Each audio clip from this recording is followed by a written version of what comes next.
तो गाइस आप देख सकते हैं हीरो की गाड़ी स्प्लेंडर। इसमें का फिंक्स का मोटर जाम हो गया, कार्बन खराब हो गया था, तो इसमें हम न्यू कार्बन फिटिंग किए हैं। तो आप सब देख सकते हैं किस प्रकार कार्बन फिट होता है।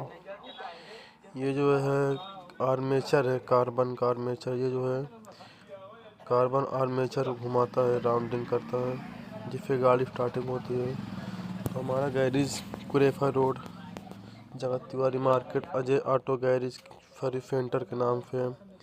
एक बार सेवा का मौका अवश्य दें आप। धन्यवाद।